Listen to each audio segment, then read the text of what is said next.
t'u dërgoj me njëherë me pushime, por përpara se të nisemi, sepse valixhet i kemi gati, duhet kujdesemi për shtëpinë që po lëm pas. Çka do të thotë? Duhet kujdesemi për energjinë elektrike, për gjërat që ne lëm në prizë, duhet kujdesemi për furnizimin me ujë, duhet kujdesemi për ato ushqime që i lëm gjatë në frigorifer dhe për gjithçka tjetër, sepse mirakulli nuk është se sa kosto energjie do kemi kur të kthehemi nga pushimet, sepse nuk ka shpenzim, por më shumë që ta gjejmë shtëpinë njësoj siç e lam, dhe jo të gjithë e kanë fatin që të kenë dikë që të kujdeset për shtëpinë e tyre kur ata shkojnë me pushime. Këshillat më të mira i marrim gjithmonë nga praktika dhe në studio jemi me Eva Ekonomin, këshilluese për dizajnin, organizimin dhe kujdesin e shtëpisë.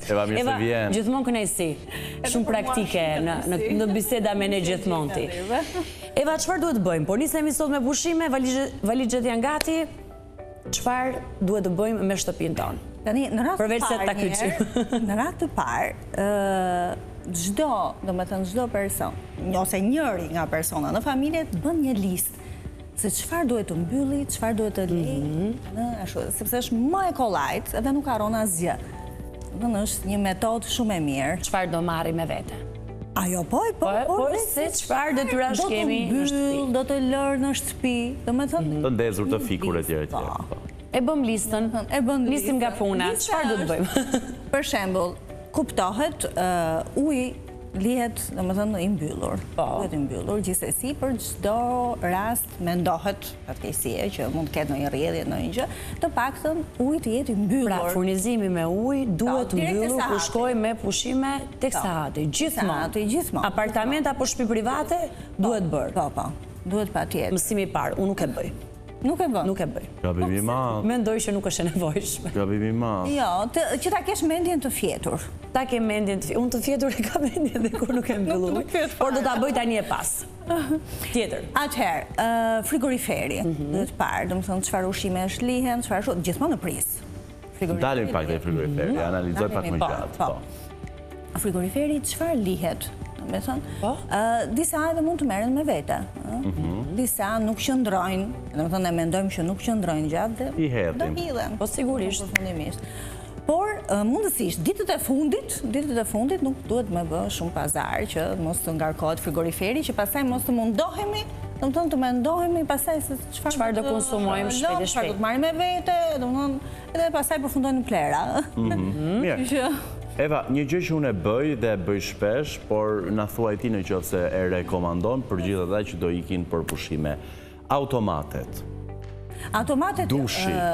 Automati vetëm, jo, dushi duhet të rinë në prizë. Duhet të rinë në prizë, pse? Sepse do vim nga pushimet. Duhet lajmi. Uj i ftohtë.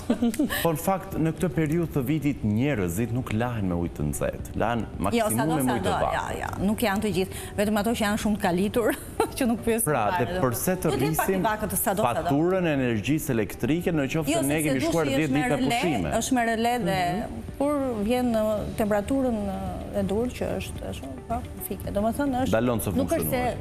Ka një vetë rregullim dushi. Ka një vetë rregullim. Automatet. Automati i sobës. Sobës, aspiratorit, i furrës, domethënë të gjitha të pianorës duhen mbyllur gjithsesi. Duhet ulur automati brenda në shtëpi. Po, i frigoriferit jo.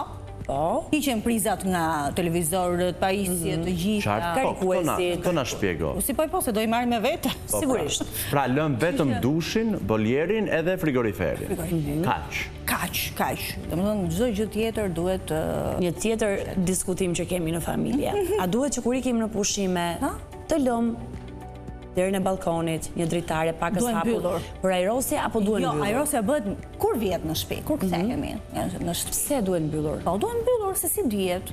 Çfarë ndodh, domethënë nga jashtë? Po ka të gjashtë çdo ta gjej shtëpinë time. Çfarë do që të jetë, ja bie shi pa pritur. Po. Domethënë çdo gjë duhet menduar në avans. Duhet lënë gjithçka mbyllur. Mbyllur çdo gjë, dera e balkonit, dritare, të gjitha. Të paktën ti s'më dhe argumentin që vijnë hajdutët. Se dhe kjo është një temë për të diskutuar. E mendove. Nuk e thash. Shiko, se hajdutët edhe e thyejnë xhamin podeshën dhe hynë. Pra praktikisht është temë krejtësisht tjetër sigurie. Pra ndodh mirë. Qartë. Por dhe mund ndodh në katet e para, po katet e para marrin masa tjera, kështu që... Eva, një rekomandim për gjitha anvisat dhe zonjat.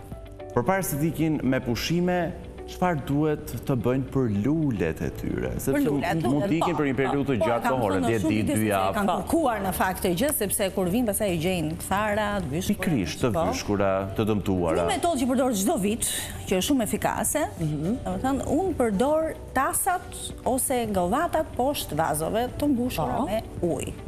Domethënë është një metodë më e thjesht se sa metoda tjetër që e kam provuar, duhet jo shishe, i vejmë vrima, e fusim në vazo, vazot mund t'jenë të vogla, nuk ka vend për shishe brenda, domethënë është një angari e madhe. Më mirë poshtë govat ose tas varet nga na ilustro pak teorikisht edhe efekte që ka. Jo që të përmbytet vazo, që uji të shkojtë edhe u lartë i vazos, jo, në gjysëm. Dhe rënja merë aq sa i nevojitet. Ujin. Kjo është një metodë shumë e mirë. Dhe lihen në poshtë në balkon, në vend me hije. Jo në diell. Sepse dielli sado avullon ujë që ka lënë në legen, në tasë edhe kështu që gjitha një tas me ujë poshtë vazës. Po. E mbush në gjysëm, e fut vazën, por kujdes mos të përmbytet. Pra ujë të mos shkojtë edhe u lartë, por poshtë në gjysëm. Vendi këtu në ujë. Dhe ajo merr aq sa i nevojitet. Dhe kam vënë re, është më mirë kjo metodë, sikur të jetë gjithmonë, po kush i mban vazot e legendat aty në balkon. Kohë zgjatja që ka qenë, domethënë një javë, 10 ditë me pushime, kur jam kthyer një lullëzimi pa parë. Fantastike. Okej. Se sa nga sipër ujitja. Eva, zonjat që na ndjekin çdo ditë thonë që përpara se të shkojnë në pushime e pastrojnë shtëpinë me themel. Je pro, duhet ta bëjnë apo duhet ta lënë ta pastrojnë shtëpinë kur të kthehen? Jo, sepse është komplet gabim. Sepse je i lodhur, domethënë i raskapitur nga rruga, dorisht merresh tash me hapjen e valixhes. Apo me pastrimin. Çfarë do të kujdes pastroj përpara se të largohen? Çdo gjë. Një pastrim me themel. Kurat një herë nga lart poshtë, pastrim, larje, dyshemese, kështu edhe je në rregull. Kur vjen nga pushimet, je i qetë. Se dorisht merresh me shtëpinë, do shplovesh. E dëgjove koleg, se ti nuk e pastroje shtëpinë përpara se të shkoje me pushime. Kush e tha këtë? Një zë. Ktu ma than. Një zë ta tha. Një zë. Enët e pala. Në verë është e mira që të hiqen ato rrugicet e shumë me atë rast. Dhe pastaj kur vjen i shtrohen. Vendosim sërish. Vatë vesh zonja. Tani, le të marrim një situatë hipotetike. Jo se ndodh shpesh, një herë në 2 ditë, por le ta quajmë situatë hipotetike. Njerëzit të cilët lënë enë të palara, ndoshta dhe përgatitjet për pushimet e tyre i kanë lënë për në moment të fundit dhe praktikisht kanë enë të palara. Sa dëm keq i bëjmë ambientit momentin që mbyllet në qoftë se ne lëm enë të palara. Nuk duhen lënë një herë në rast parë, të mundohen ta gjejnë kohën e t'i lajnë. Sado pak, sado të jenë, domethënë duhen larë. Larë patjetër. Sepse mund t'i japin aromë të keqe shtëpisë apo jo. Qartë. Mirë. Një pyetje në fakt që lidhet me kthimin nga pushimet. Sa po kthehemi në shtëpi, hapim derën edhe ka një aromë të mirë. Se dritari ka qenë mbyllur. Nga mund të vi, çfarë duhet të shmangim ne që direkt hapje. Përveç ajrosjes, çfarë duhet kishim bërë mirë përpara nisjes? Jo, çfarë bën, sepse gjithmonë kur është ambienti mbyllur gjithmonë do marrë një herë. Pra çfarë do lloj gjëje që ne të bëjmë? Çfarë do lloj gjëje? Nuk e shmangim. Patjetër ajrosja në fillim fare, direkt të dritaret, shko. Pra gjëja parë, hymë të vera shtëpisë dhe shkëm tek dritaret. Eva, me qenë se përmendën këtë grahmën që vjen, ndodh, kryesisht ndodh në tualet. Kryesisht ndodh në tualet dhe pa dritare dhe pa një ajrosje natyrale të mirëfill, vetëm me aspirator. Kur tualeti mban atë aromën e rëndë, grahë. Direkt larje. Çfarë duhet të bëjmë? A duhet të mbushim piletat me pak ujë, pra të ketë lagështirë ambienti që të reduktohet edhe ajo aroma keqe? Unë mendoj se e kam bërë provë. Edhe nuk ndodh vetëm për pushime, ndodh edhe në përditshmëri. Po. Kur qëndron, unë e kam bërë provë, sado, domethënë ai ujë që lem ose në një ilaç në gjë, ajo avullon me sa ditë jemi neve 10 ditë, ajo prap, domethënë prap qëndron, domethënë edhe vazhdon prap era. Edhe për përditshmërinë e kam. Edhe për përditshmërinë. Prandaj gjithmonë themi lajni sa më shpesh. Ambienti që duhet larë sa më shpesh është banjo, tualeti. Edhe kur jemi në shtëpi. Sa më shpesh. ambienti më i pist në shtëpinë tonë është banja dhe pasohet nga kuzhina? Kuzhina. Përse kuzhina? Kuzhina sepse ka lloj mbeturinash ushqimore, koshi i plerave, poshtë ku ham, domethënë janë banaku që gjithmonë bëhet kur gatohet është. Janë këto hapësira që do sugjerohet të pastroheshin një herë në ditë? Jo një herë në javë. Por një herë në ditë? Kuzhina patjetër, një herë në ditë. Në ditë. Po. Një herë në ditë edhe madje edhe 2 herë në ditë. Dhe 2 herë në ditë. Po cilat janë hapësirat që mund të presin? Cilat janë punët e shtëpisë që mund të presin? Edhe një herë në javë. Mund të presin një herë në javë. Larja, një herë në javë e gjithë shtëpisë. Mund të pres një herë në javë? Pres larja.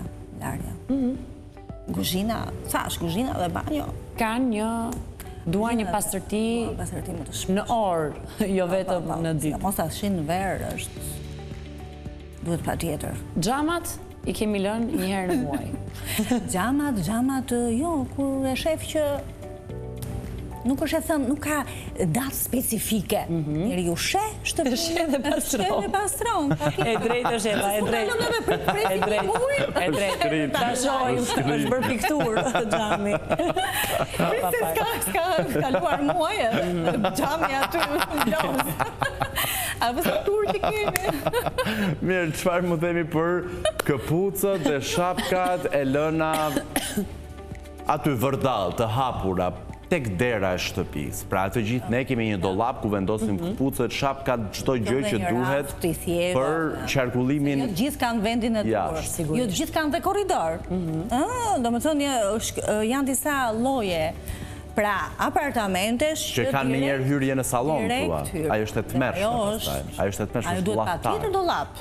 Jo raf, po dollap, që të jetë i mbyllur me kanat. Rekomandon lënien e këpucëve shapkave të shpërndarë? Jo. Është gjë e parë që e bën shtëpinë rrëmuj. Domethënë direkt sa sheh. Jep aromë. Këpucët e sandalet. Direkt krijon. Prandaj të gjithë duhet të kontribuojnë, gjithë pjesëtarët e familjes. Hynë në shtëpi dhe Kam një pyetje shumë personale për ty, Eva. Po. Dhe më pëlqen shumë që ti je shumë e çiltër dhe përgjigjesh sinqerisht. Dhe unë e vlerësoj këtë. Tek shtëpia një mikeshe. Jo, tja. Tek shtëpia një mikeshe. Një të afërmi. Një vizit që ti do bësh te dikush. Çfarë është diçka që ti sheh të bën përshtypje dhe automatikisht del në konkluzionin që nuk ka pastruar, nuk është higjienike, nuk kujdeset mjaftueshëm e zonja apo i zoti shtëpisë. Gjë e parë që vere, jo vetëm unë, po të gjithë, çdo shtëpi ka aromën e vet. Po. Dhe të gjithë e thonë, e dinë, kanë aromën e vet. Varet tash është e mirë apo e keqe është gjë tjetër pastaj. Domethënë aty arrin domethënë në përfundimin se a ka lar apo ka pastruar apo është aroma e këmbëve, këpucëve, tapeteve që janë të shkelur. Po, sigurisht. Domethënë edhe ndihet. Gjë e parë domethënë që hyn në një shtëpi është aroma. Aroma ndihet. Pastaj është korridori direkt kur vjen domethënë kur futesh. Tonë edhe sheh. Domethënë që zakonisht mundohen se tash i marrin telefon, nuk s'ka më tash vizita në të papritura në derë. Edhe sigurisht që i kanë gjitha në rregull. Por ti aty e vlerëson tek aroma e shtëpisë, se vlerëson nivelin e higjienës dhe pastërtisë. Duke direkt. E qartë. Dallon shumë shpejt. Vetëm mund të gjithë thash. Mirë, Eva, po bëhemi gati për të shkuar në pushime. Dhe do bëjmë këtë pastrimin me themel të shtëpisë. Keti një formulë për pastrimin e duhur të sobës? Soba. Tash soba, se themi sobë, pianura po dhe fura. Dhe fura. Të dyja. Thënë janë dy gjëra krejt ndryshme. Po, tani janë dhe veçanta, po flasim edhe për familje që kanë akoma bashkë. Tash fura, se pianurën e dim. Po. Me sot. Çdo bëhet i për furrën, si bëhet ai pastrimi i mirë i furrës ta shohësh si të re. Fura, që kam pas dhe, si thua, dhe përgjigje të ndjekseve, domethënë, edhe ma kanë sjellë me foto dhe me video. Po, që kanë aplikuar formulën tënde dhe ka rezultuar mirë. Dhe çfarë nuk e thënë atyre që s'na e ke thënë ne? E kam thënë video, atëherë e them dhe këtu. Atëherë e ka thënë në video. Video. Ai është Instagram yt, tani është Instagram yt. Tash janë 3. Për ata që s'kan parë video. Atëherë, detergjente enësh, pastë të dhëmbësh dhe krip. Detergjente enësh, pastë të dhëmbësh dhe krip. Kaq. Krijohet një pastë. I mikson bashkë? Po, edhe e shpërndan komplet në furrë. Dhe pastaj e fshin? E lë, domethënë varet sa e keni lënë palar. 6 muaj. Jo e zem, 6 muaj. 6 muaj. Ka njerëz, ka njerëz që Do ta lënë gjithë natën. Gjithë natën. Gjithë natën, se 6 muaj tash i palar. Çfarë ke bërë mor Surian? Jo, unë se përdor furrën. Jo, dha një përgjigje kështu, spontane. Të menduar. Hipotetike. Një natë. Pra, Do ta lësh gjithë të natën. E vjen në darkë, dhe e le aty. E le aty gjithë natën dhe të nesërmen e shplan, e fërkon, e shuvar. Pra kjo Pra me është një mënyra e pecet të mirë. lagur besoj, apo jo? Të njohë. Jo me tel se bën shenja. As pianur. Pra, një njohë. Pianura jo, sepse është më delikate. Qartë. Pra me një pecet të njohë, e fshim, e pastrojnë dhe është gati. E butë të sinjerit, do më thënë këta. Këtë masën e aplikojmë edhe në pianur po të duam? Jo, varet nga lloji i pianurës. Thënë, kur janë këto, sidomos këto që kanë dalë tash qelq dhe keramik, thash vetëm sot buke. Vetëm sot buke. Po një pas aty. E le një çerekore dhe më pas e shplan. Kuptohet më i lezë këtë. Po. Shumë butë. Mirë, një merak që kam unë për rrobat dhe teknika që duhen përdorur, miksimin e rrobave, sigurisht e dim. Rrobat me ngjyrë, rrobat e zeza dhe rrobat e bardha. Pyetja ime lidhet me çorapet. Çorapet. Ti çfarë rekomandon? Çorapet të lahen më vete, një lavatriçe vetëm për çorapet? Apo ta përfshish edhe me rrobat e tjera? Leqen nuk lihen çorapet gjatë pa i larë. Zakonisht çorapet lihen me pantallonat, me këto që janë afërsisht pislëku është afërsisht i ngjashme, në nivelet të ngjashme, po me sa grad lanë çorapet dhe me sa pantallonat? Tash i varet nga lloji i copës. Se ka nevojë për higjienizim çorapi, prandaj. Patjetër. Por prapse në qoftë se lahen me temperaturë shumë të lartë, prishet llastiku, domethënë duhen në vend të re të gjitha këto gjëra. Prandaj 40 gradë është normale. 40 gradë është normale. Dhe një pyetje shtesë, bonus, detergjenti i rrobave që nuk bën shkum. Është një detergjent i mirë? Po, edhe mund të jetë i mirë. Se? Sepse nuk ka lidhje të shkuma. Okej. Ajo, kur i pastron, pastaj e vën në re. Nëse ka pastruar e vihet re direkt kur hapet dera e lavatriçes. Që te aroma. Aroma? E pa i vënë zbutës. E kemi te aroma një herë. Se te aroma. Po, sigurisht. Pra, që kur hap derën dhe shef rrobat, dallohet që kalar apo s'kalar. Një tjetër stres shumë i madh për vajzat e gratë që pastrojnë çdo ditë edhe lajnë çdo ditë, janë edhe peshqirët, sidomos peshqirët e plazhit. Po, peshqirët. Kur vijmë pas pushimeve të ngarkuar, me kripën, me vajin që kemi vendosur në trup, edhe me çdo papastërti të mundshme, si duhen larë për t'i bërë të butë sërish dhe të pastër? Gjë e parë një herë, pa shkute e larja. Do t'ja i rosti. Shkundja atyre nëse kanë qenë në plazh me rër. Kuptohet. Dhe jo vetëm aty, po puna është direkt, tash i direkt s'mund të them se jemi të lodhur, por jo ta lënë me ditë valigjen pa hapur. Se ka njerëz që lënë valigjen me ditë? Ka njerëz që lënë me ditë, jo me orë, po me ditë. Gabim. Domethënë gabim. Kam vënë re.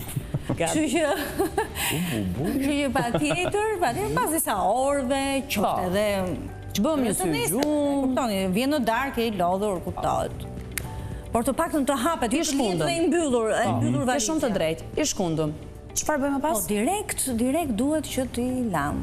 T'i lajmë, si lajmë? Lajmë me detergjent, shëndet, apo shëndet sërish, apo duhet të bëjmë atë trukun që na kanë mësuar me uthull edhe sot? Po, tashi, në qoftë se kanë shumë aromë, domethënë të vajrave të trupit, apo vajrave të trupit. Imagjinojmë janë shumë të pistë. Po. E mira është me uthull bardhë të distiluar. Uthull të bardhë të distiluar. Trajtim paraprak. Paraprak, po. Dhe pastaj lavatriçe. Spërkat dhe fut lavatriçe dhe e lanë si zakonisht. Eva, unë për vete, peshqirët e plazhit, nuk i laj kur me peshqirët e duarve, fytyrës, trupit. Jo, absolutisht. I laj gjithmonë më vete me rrobat e banjos. Ato që kanë të me rrobat e banjos, patjetër, pra rrobat e plazhit. Që ti hiqin ajo era, domethënë pra një lavatriçe dedikuar pikërisht tyre produkteve që janë të nevojshme në plazh. Shumë njerëz dhe nuk i nxen, duhet i vesh me 2 lavatriçe se varet nga pjesëtarët e familjes. Domethënë kemi maraton larjeje kur themi nga pushimet. Vetëm lajm rroba. Por ja, hoqëm edhe hallin e peshqirëve. Proceset e lavatriçes të rëndësishmet, apo këto të rejat, sepse kemi të bëjmë edhe lavatriçe që kanë inteligjencë artificiale, që detektojnë kozgjatjen e larjes, pra kanë disa teknologji të avancuara, i rekomandon apo jo? Shpesh, po. Kanë vënë re që përdorin shpesh ciklin e shkurtër, edhe i bien shkurt. Hajde, fusim gjitha, po jo, nuk duhet ashtu. Cikli i shkurtër mund të futen vetëm ato që kemi veshur një herë të vetme. Po. Janë për me djerës, me deodorant, edhe i fusim. Okej, por jo për çarçafët, peshqirët. Sigurisht. Absolutisht jo. Duhet cikli eksakt sa që kërkon. Sepse inteligjenca artificiale ka dhe të mirët e veta. Dhe në qoftë se një lavatriçe, cila ti vendos produktet, rrobat, çdo gjë që do të lash. Për 20 minuta. Jo për 20 minuta. Në qoftë se procesi është 1 orë gjysmë, inteligjenca artificiale thotë ky proces do zgjas 1 orë 15 minuta sepse kaq kanë nevojë. Po, 1 orë, po. Pra, ja lëm inteligjencës artificiale, ja beson. Tu e kam. Pra i bien shkurt. Jo. Pra për 20 minuta gjysmore, jo. Nuk e bërë një larje të mirë. Jo, nuk e bën. E drejt, pyetja ime e fundit lidhet me kursimin e energjisë. Çfarë të bëjmë ne në shtëpinë tonë për të kursyer energji, sepse çdo pajisje e mundshme, me të drejtë Syriani flet për inteligjencën artificiale, ka një opsion aty që thot ekonomike. Sa e vërtet është? Po, shumë e vërtet. Po, janë tashi, ne nuk po themi, nuk po shkojmë te pajisjet që janë, ne flasim për stresën mesatare. Do me thënë, qëfar të bëjmë të gjithë në ne për të kursyer para në faturat tona? Gjë e parë njerë djetë. Që është? Mosha e mamave tona, e gjysheve. Fikim dritat në çdo dhomë. Dritat kur... Vjojmë i fikim dhe sot. Kjo është e logjikshme, do me thënë. Rubinetat, kur kam thënë që në rubineta nuk duhen mbajtur hapur, nuk po them që ti mbahen hapur edhe trim, edhe tikim nga dhoma tjetër.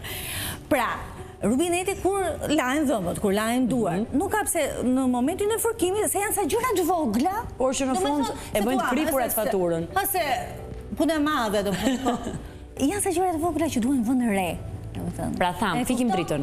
Rubineti ujtë. Lajnë duar në momentin që fërkojmi, që ashtu, s'ka pse dritë që s'ma hapur. E drejt. Në me thënë, janë sa gjëra që po t'i vëshëre. Unë hapur e lë me thotë drejtën, se nuk duaj që ta bëj lavamanin, apo si quhet ajo? Lavamanin, rubinetin me shkum. Dhe pastaj duhet prap ujë për ta larë edhe shko e humbur, tjere. Pra unë e lë hapur. Momentin që ne jemi... Mirë, dy hilet vogla na i dhe. Një është fike e dritave, rubineti ujtë mos ta lëm hapur dhe largojmë prej aty si shbëjmë ndonjëherë le. Vajzat, çfarë tjetër? Po, këto janë dy kryesoret. Dy kryesoret. Që janë për ujin dhe dritat. Tash i ka dhe gjëra tjera, për shembull, ujin që shplajmë frutat apo perimet. Se ta hedhin, janë luleve. Limuve që kemi në për vazo. Në më thënë janë një gjëra në vogla, por që prap s'ke pse argjon ujë tjetër për bimët. Edhe organizimi mirë i rrobave që mos të fusim shumë lavatriçe, besoj, është një tjetër hile e mirë për të kursyer para. Qartë. Dhe me këto këshilla, kaq të vyera dhe të rëndësishme për një mirë funksionim të ambientit ku ne shpenzojmë kohën më të madhe të ditës, mbyllim këtë bisedë dhe i themi faleminderit Evës. Eva, gjithmonë kënaqësi. Gjithmonë e mirëpritur. Mos harro gjithçka na the neve duhet ta bësh në shtëpinë tënde tani përpara pushimeve. Po, i bëj gjithmonë. E bëj gjithmonë, si mund të ishte ndryshe, është puna jote në fund të ditës. Mirë, Evës i themi shihemi së shpejti, publikut i themi shihemi vetëm pas pak.